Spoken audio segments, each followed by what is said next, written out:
Chapter first जनन के बारे में आप लोगों को पढ़ा रहे हैं। ठीक है, तो पहले वीडियो में हमने जो है बायोलॉजी के बारे में कुछ बेसिक कॉन्सेप्ट बताए थे आप लोगों को, और उसके साथ साथ उसमें हमने ये भी बताया था कि कोरोना महामारी के चलते जो है जो 30% जो है सिलेबस आपका जो है कटा है। ठीक है, तो उसमें पहले चैप्टर से भी कटा है, तो उस वीडियो में हमने बताया है कि क्या आप लोगों को नहीं पढ़ना है। ठीक है, और क्या चीज़ें आप लोगों को पढ़ना है आपके सिलेबस में है। ठीक है, तो उस वीडियो को आप देख लीजिए, और उसमें हमने बताया है कि क्या चीज़ आपको नहीं पढ़ना है, तो उसको आप लोग अभी नहीं पढ़ेंगे। ठीक है, उसी के आगे जो है चैप्टर फर्स्ट में जनन, ठीक है, पुष्प की संरचना।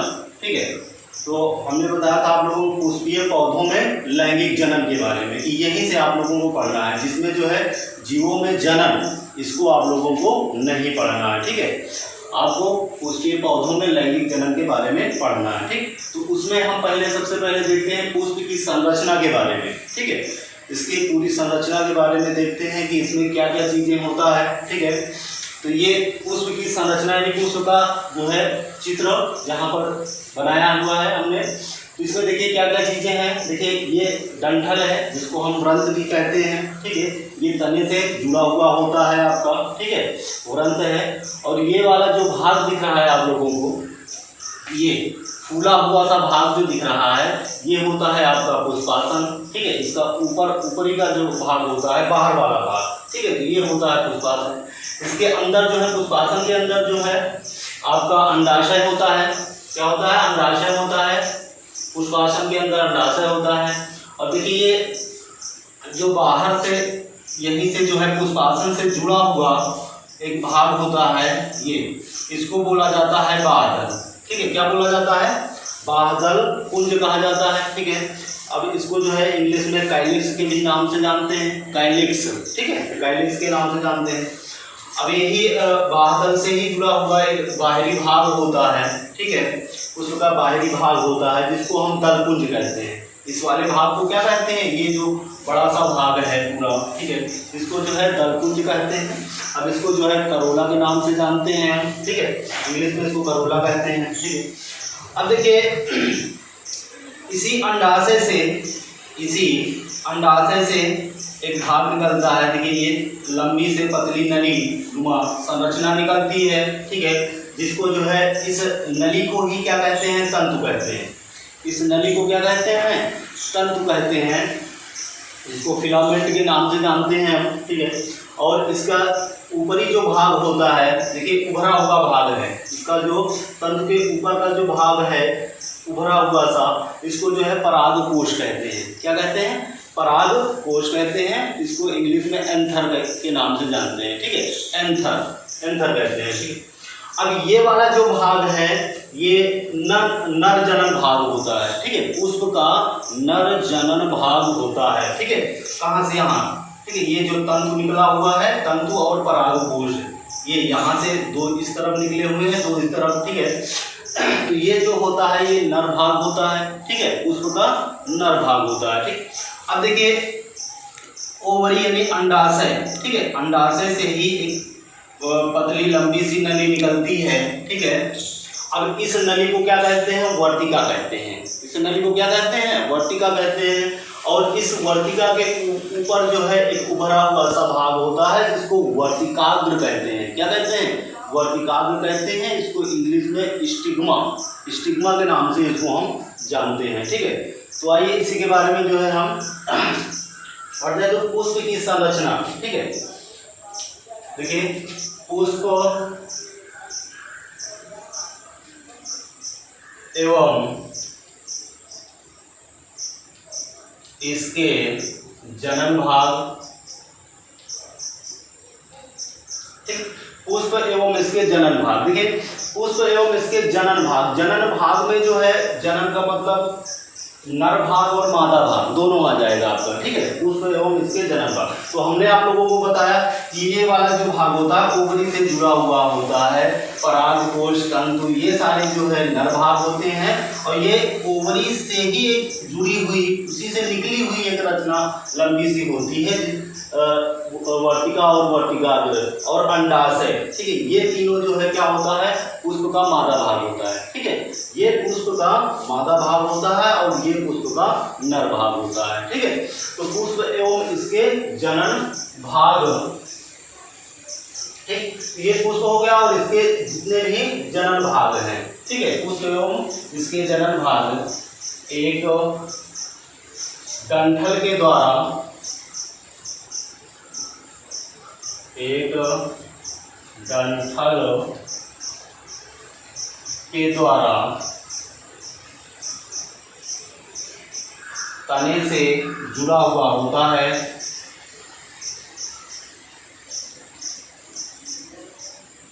तने से जुड़ा हुआ होता है, जिसे व्रंत कहते हैं, व्रंत कहते हैं, ठीक। पुष्प एवं इसके जनन भाग, यानी ये पुष्प है और इसके जितने भी भाग हैं, ठीक है, पुष्प और इसके जितने भी ओवरऑल भाग हैं, ये सारे जो है एक डंठल के द्वारा जो है तने से क्या होता है, ये जुड़ा हुआ होता है, जो आपका तना होता है उससे ये जुड़ा हुआ होता है, और इसी वाले भाग को हम क्या कहते हैं, व्रंत के नाम से जानते हैं, ठीक है, जिसे व्रंत कहते हैं। व्रंत के ऊपर की अगर बात करें तो व्रंत के ऊपर, व्रंत के ऊपर पुष्पासन, व्रंत के ऊपर एक फूली हुई रचना होती है, व्रंत के ऊपर एक फूली हुई तथा चपटी रचना होती है,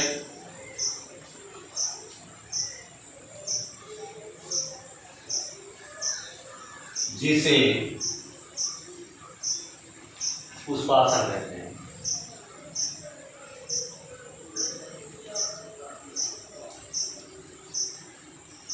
ठीक। तो व्रंत के ऊपर जो है देखिए ये फूली हुई तथा चपटी प्रकार की जो है जैसी रचना होती है, जिसको हम क्या कहते हैं, पुष्पासन कहते हैं, ठीक है, इसको पुष्पासन कहते हैं। आगे देखिए, पुष्प एवं इसके और भाग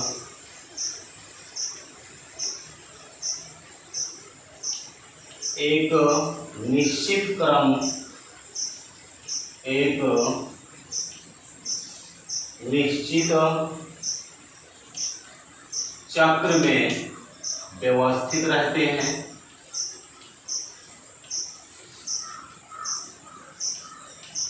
व्यवस्थित रहते हैं। यानी कि कहने का मतलब ये है कि पुष्प एवं इसके और भी जो भी भाग हैं, ठीक है, पुष्प के और भी जितने भाग हैं एक निश्चित जो है चक्र में क्या होते हैं, ये व्यवस्थित होते हैं, एक निश्चित चक्र में व्यवस्थित होते हैं,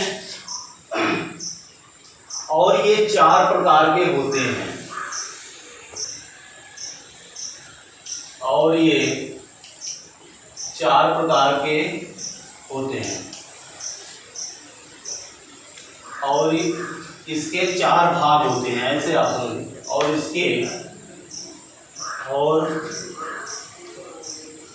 इसके 4 भाग होते हैं,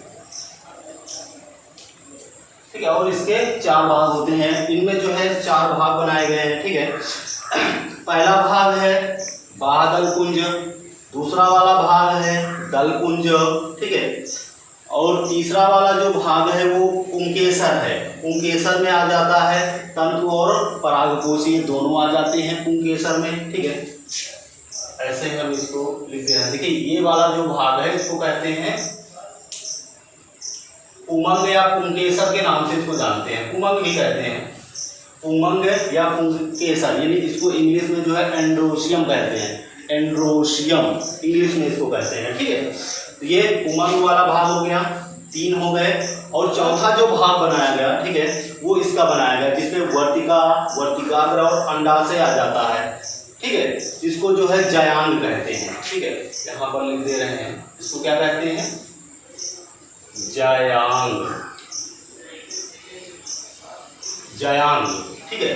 गाइनोशियम इंग्लिश में क्या कहते हैं, इसको गाइनोशियम कहते हैं, ठीक है। तो और इसके क्या होते हैं, 4 भाग होते हैं। तो चारों भागों को यहाँ पर हम बता रहे हैं आप लोगों को। पहला है बाह्यदल पुंज,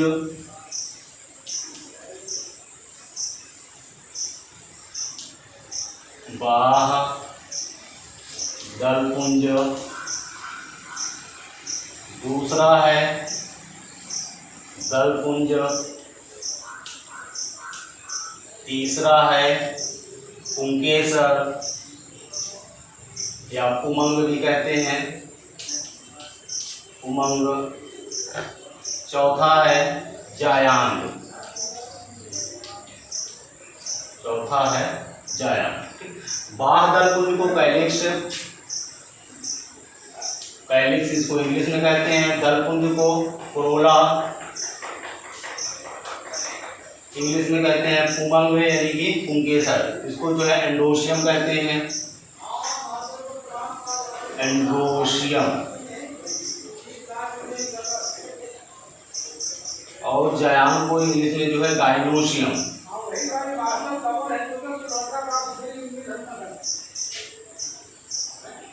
गाइनोशियम, गाइनोशियम, ठीक। तो इसके ये 4 भाग हैं। इन्हीं 4 भाग को हम एक एक करके समझते हैं। देखिए,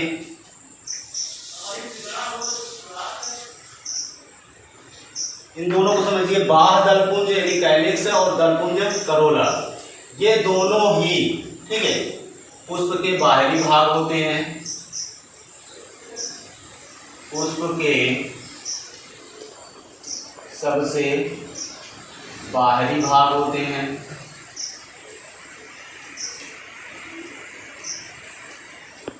ठीक है। ये पुष्प के क्या होते हैं, सबसे बाहरी भाग होते हैं। देखिए, बाह्यदल पुंज जो है ये पुष्प का बाहर से निकला हुआ भाग है, और दल पुंज भी ये जो होता है ये भी जो है पुष्प के क्या होते हैं, बाहरी भाग होते हैं। तो दल पुंज और बाह्यदल पुंज जो है ये क्या होते हैं, पुष्प के सबसे बाहरी भाग होते हैं। ये पुष्प की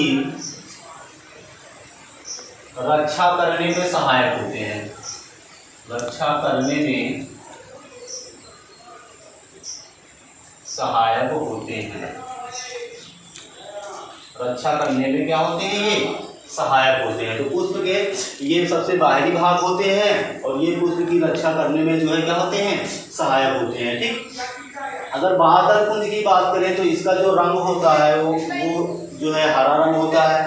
बाह्यदल पुंज जो होता है वो इसका रंग क्या होता है, हरा होता है। और जो दल पुंज होता है वो पुष्प के ऊपर निर्भर करता है कि पुष्प कौन सा पुष्प है, ठीक है। तो ये इसका रंग लाल, पीला, गुलाबी, ठीक है, वो पुष्प के ऊपर ही जो है निर्भर करता है, ये इसका रंग कैसा होता है, ठीक है। तो दल पुंज का, ठीक। अब तीसरा की बात करें, पुंकेसर।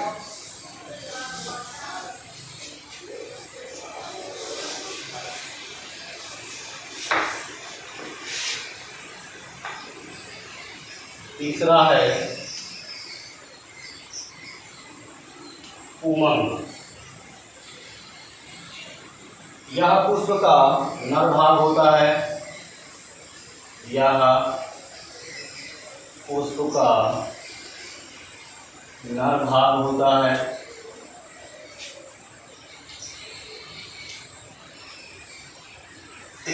यह पुष्प का नर भाग होता है। यह मुख्यतः 2 भागों में बटा हुआ होता है। यह मुख्यतः 2 भागों में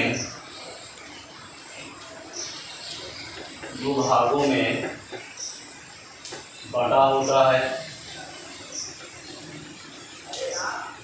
पहला है तंतु और दूसरा है परागकोश। ठीक, यह दो भागों में बटा होता है, पहला है तंतु, दूसरा है परागकोश। देखिए यहाँ पर उमंग, ये दोनों भाग ही उमंग के होते हैं। यह क्या दो भागों में बटा हुआ होता है और यहाँ पुष्पकल कौन सा भाग होता है? नर भाग होता है, जिसमें पहला क्या है? तंतु है, दूसरा क्या है? परागकोश है। तो पहली हेडिंग इसमें डालेंगे तंतु। तो तंतु कहाँ से? अंडाशय से निकला हुआ, यानी अंडाशय से निकली हुई एक लंबी पतली संरचना होती है। अंडाशय से निकली हुई एक लंबी पतली जैसी रचना होती है, जिसे तंतु कहते हैं, जिसे तंतु कहते हैं। ठीक, अंडाशय से जो है यहाँ से देखिए, यहाँ यहीं से निकली हुई एक पतली लंबी सी संरचना होती है, जिसको हम क्या कहते हैं? तंतु कहते हैं। ये पहला हो गया। दूसरा देखते हैं परागकोश को। दूसरा है परागकोश।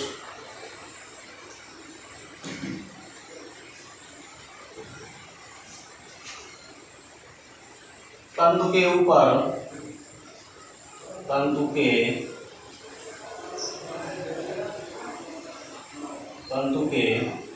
ऊपर एक छोटी उभरी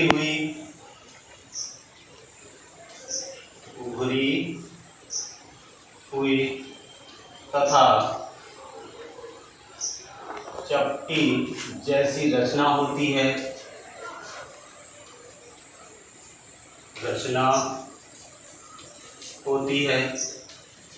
जिसे परागकोश कहते हैं। जिसे परागकोश कहते हैं। जिसे परागकोश कहते हैं। ठीक, तो परागकोश की अगर बात करें तो तंतु के सबसे ऊपरी भाग पर एक छोटी फूली हुई चपटी जैसी रचना होती है, जिसको क्या कहते हैं? परागकोश कहते हैं। तो परागकोश से जो है परागकण निकलता है। परागकोश से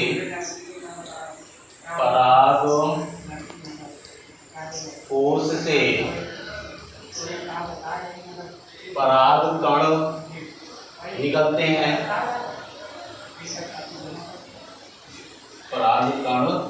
निकलते हैं।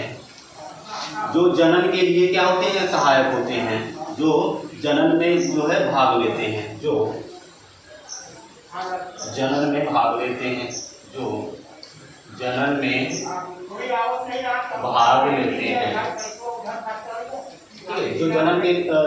जो है भाग लेते हैं। ठीक, तो देखिए परागकोश से परागकण निकलते हैं। आप देखे होंगे, जैसे कि आप कभी जो है कोई पुष्प हो, ठीक है, तो पुष्प को जो है स्पर्श करिए, जो है आप पुष्प को जब आप स्पर्श करते हैं इस वाले भाग को, ठीक है, तो इस वाले भाग को जब आप पुष्प को जो है स्पर्श करते हैं तो आपके हाथों में जो है पीला पाउडर की जैसे जो है, मतलब पीला पाउडर के जो है कण लग जाते हैं। आप कभी भी देखिए किसी पुष्प में, तो उसको जो है अगर आप स्पर्श करेंगे जो है तो उसमें जो है पीला पाउडर टाइप का जो है कण आपके हाथों में लग जाते हैं। उसी को क्या कहते हैं? परागकण कहते हैं। वो परागकण होता है, ठीक है, जो परागकोश से निकलता है। ठीक, और यही जो परागकण है यही जनन में जो है क्या होते हैं? भाग लेते हैं। ठीक है, यानी कि कहने का मतलब ये है, ठीक है, कि जो भी परागकण है, यानी परागकोश से जो भी परागकण निकलते हैं वो क्या करते हैं? वो जाते हैं वर्तिका पर। कहाँ जाते हैं? वर्तिका पर जाते हैं, और वर्तिका से होते हुए जो है, वर्तिकाग्र से होते हुए जो है मादा भाग में जाते हैं। कहाँ जाते हैं? मादा भाग में जाते हैं, जहाँ पर जन्म होता है। ठीक है, तो उसको हम समझेंगे आगे जो है। तो ये हो गया जो है पुमंग के बारे में। ठीक है, अब लास्ट बचा हुआ है जायांग, चौथा है जायांग, जिसको हम गाइनोसियम इंग्लिश में कहते हैं। तो यह पुष्प का मादा भाग होता है, यह पुष्प का मादा भाग होता है। यह मुख्यतः तीन प्रकार का होता है। यह मुख्यतः तीन भागों में बटा होता है, भागों में बटा होता है। ठीक, यह मुख्यतः जो है तीन भागों में बटा होता है। कौन कौन से भाग हैं? अंडाशय है, ठीक है, वर्तिका है और वर्तिकाग्र है। ठीक है, पहला है अंडाशय, दूसरा है वर्तिका और तीसरा है वर्तिकाग्र। तीसरा क्या है? वर्तिकाग्र है। तीन भागों में बटा हुआ होता है। तो एक एक करके इसको हम समझते हैं। पहला है अंडाशय।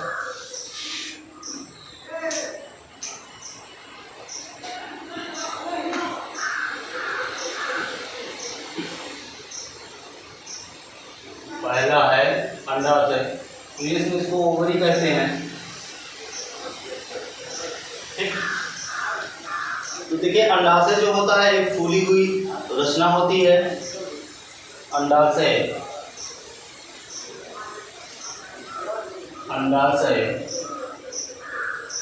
अगर बात करें तो अंडाशय एक फूली हुई सी रचना होती है।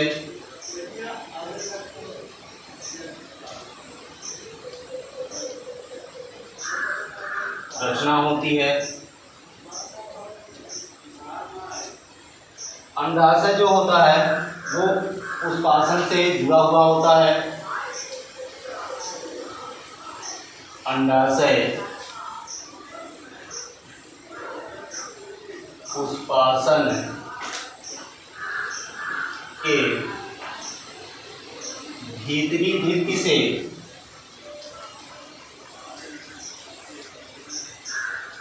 जुड़ा हुआ होता है।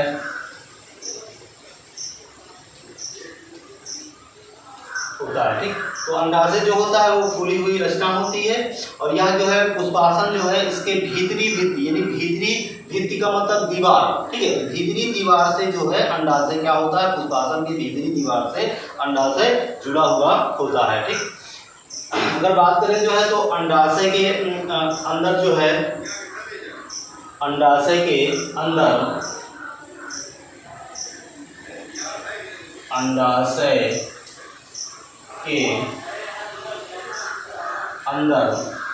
बीजांड स्थित होते हैं। बीजांड उपस्थित होते हैं। ठीक, तो अंडाशय के अंदर जो है बीजांड उपस्थित होते हैं और यह बीजांड जो है अंडाशय से बिल्कुल क्या हुआ होता है? अंडाशय की भीतरी दीवारों से बिल्कुल क्या होता है? जुड़ा हुआ होता है। ठीक है, यानी अंडाशय के अंदर जो है बीजांड स्थित होते हैं। और अगर बात करें जो है कि बीजांड के अंदर क्या उपस्थित होते हैं, तो बीजांड के जो अंदर होते हैं वो एम्ब्रियो सैक होते हैं, मतलब कि भ्रूण कोश। ठीक, तो भ्रूण कोश जो है बीजांड के अंदर उपस्थित होते हैं, यानी कि बीजांड के अंदर भ्रूण कोश, जिसको एम्ब्रियो सैक कहते हैं इंग्लिश में, भ्रूण कोश उपस्थित होते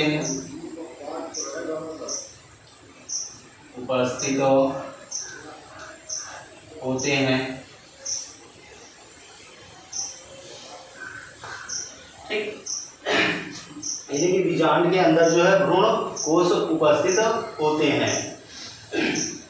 ठीक, तो जो भी परागकण है, हमने बात करी थी जो है परागकण के बारे में, तो जो भी परागकण है वो नलिका से होते हुए कहाँ जाते हैं, अंडाशय में जाते हैं, अंडाशय से बीजांड, बीजांड से कहाँ जाते हैं, भ्रूण कोश में जाते हैं, और वही जो है निषेचन के फलस्वरूप जो है क्या होता है, निषेचन होता है, और निषेचन के फलस्वरूप जो है भ्रूण का निर्माण होता है। ठीक, तो इसके अंदर जो है भ्रूण कोश उपस्थित होते हैं। जो नर जनन भाग होता है, जो कि क्या होता है, नर जनन भाग होता है, भ्रूण कोश में क्या होता है, यानी कि पूरा नर जनन भाग होता है, जहाँ पर जो है निषेचन होता है, और निषेचन के फलस्वरूप क्या भ्रूण जो है उत्पन्न होता है। ठीक है, ये हो गया अंडाशय के बारे में। अब बात करते हैं जो है वर्तिका और वर्तिकाग्र के बारे में। ठीक है,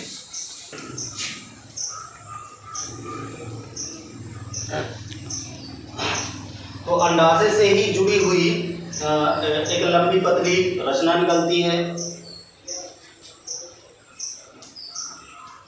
अंडाशय से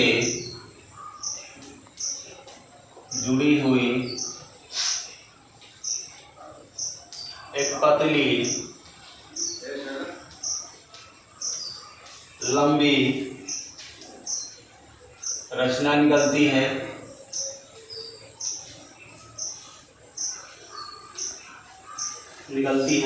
जिसे वर्तिका कहते हैं, जिसे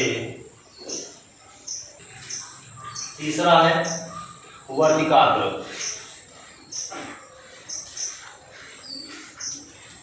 तीसरा है वर्तिकाग्र। तो वर्तिका के ऊपरी वाले भाग को वर्तिकाग्र कहते हैं, जो कि एक फूली हुई चपटी और चिपचिपी रचना होती है। तो वर्तिका के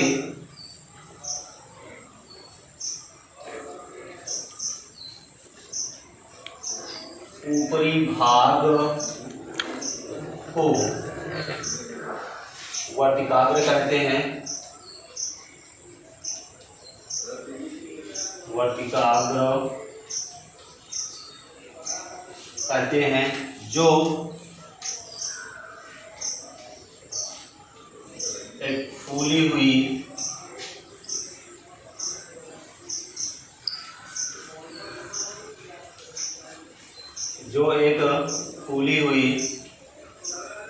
चपटी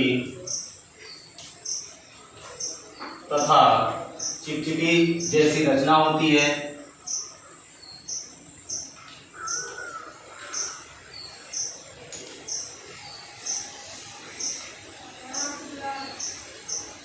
जैसी रचना होती है।